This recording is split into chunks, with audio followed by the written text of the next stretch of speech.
para me mostrá-la. Olha ela aqui, ó.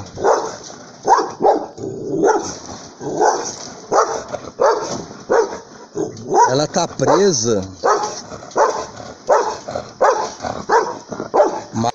Eu tava vendo uma situação que a Ucrânia, ela tá recebendo muito dinheiro, né? No contexto da guerra. Se o presidente da Ucrânia sair vivo dessa história, ele vai ficar um homem muito rico. Se fosse no contexto aqui do Brasil, já estariam se comentando dos desvios do dinheiro para ajuda militar e ajuda da população no contexto de alimentação, de abrigo. Mas na Ucrânia não tem isso, né? O governo da Ucrânia, os políticos de lá não roubam, né? Eles não desviam dinheiro. Em tudo isso não há um propósito financeiro, né? O presidente da Ucrânia, ele é diferente, né? Os políticos lá são diferentes. Duvido bastante. É interessante, só abrindo um parênteses, para o que eu quero comentar. Eu vejo algumas matérias da situação da guerra. Eu fiz um vídeo a respeito, no contexto bíblico do juízo de Deus, em guerras e catástrofes naturais, comentando biblicamente o que são essas situações no tempo do fim, nesse tempo de agora apocalíptico. Eu não vejo aquele povo da Ucrânia falar em Deus. Eu já vi uma matéria, uma ou duas, de pessoas reunidas ali, aparentemente cultuando a Deus. Eu não sei que Deus eles estavam cultuando. Se tem um arrependimento e a conversão em Cristo como único Senhor e Salvador, não ficou claro. Mas a matéria aparentemente falando que eles estavam unidos, poucas pessoas, de uma nação, de tanta gente que tem ali, em algum lugar cultuando a Deus, e nunca mais vi matéria como essa. E toda matéria que se faz dali, do povo chorando, do povo se lamentando, não vê o povo falando de Deus. Eu não escuto o presidente da Ucrânia falando em Deus. E olha que ele é de descendência judaica. Então, mesmo com aquela dificuldade toda que aquele povo está passando, aquela luta, não vê eles falar em Deus. Eu não vejo das matérias, em vários canais, aquele povo falando em orar a Deus. Eu não vejo eles falando no contexto de se humilhar a Deus. É sempre no contexto de uma vingança, no contexto natural, né? Da pessoa ter alguém querida perdida. E no contexto de confiar no próprio homem. E no contexto de exaltar a Ucrânia.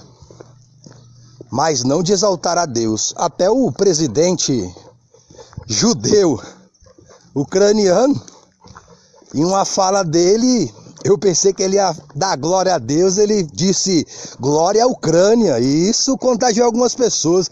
Que eu vejo comentários e as pessoas no contexto ali de apoiar a Ucrânia, mesmo sem saber realmente a essência de tudo isso, financeira, material, política, né, das manobras das nações para quebrar outra nação, para roubar suas riquezas, poder vender produtos que a outra estava vendendo, para roubar ali aquele mercado ali, e etc. Elas colocando em seus comentários glória à Ucrânia, pelo incentivo, pela fala do presidente ucraniano. Então, eu considero bem estranho isso. Então, mesmo uma situação como essa, não se humilham a Deus em Cristo como único Senhor e Salvador. Eu sei que poucos vão entender esse contexto. Veio a mim ainda a palavra do Senhor dizendo: Filho do homem, Quando uma terra pecar contra mim gravemente se rebelando, então estenderei a mão contra ela, e tornarei instável o sustento do pão, e enviarei contra ela fome, e arrancarei dela homens e animais. Ainda que estivesse no meio delas estes 3 homens, Noé, Daniel e Jó, eles, pela sua justiça, livrariam apenas a sua alma, diz o Senhor Jeová. Se eu fizer passar pela terra nocivas alimarias, e elas a assolarem, que fique assolada, e ninguém possa passar por ela por causa das feras, ainda que esses 3 homens estivessem no meio dela, vivo eu, diz o Senhor Jeová, que nem a filhos nem a filhas livrariam, só eles ficariam livres, e a terra seria assolada.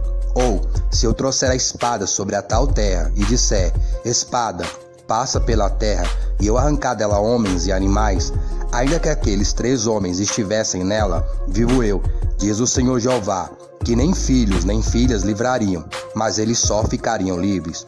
Ou se eu enviar a peste sobre a tal terra, e derramar o meu furor sobre ela com sangue, para arrancar dela homens e animais, ainda que Noé, Daniel e Jó estivessem no meio dela, vivo eu, diz o Senhor Jeová, que nem filho nem filha eles livrariam, mas só livrariam a sua alma, pela sua justiça.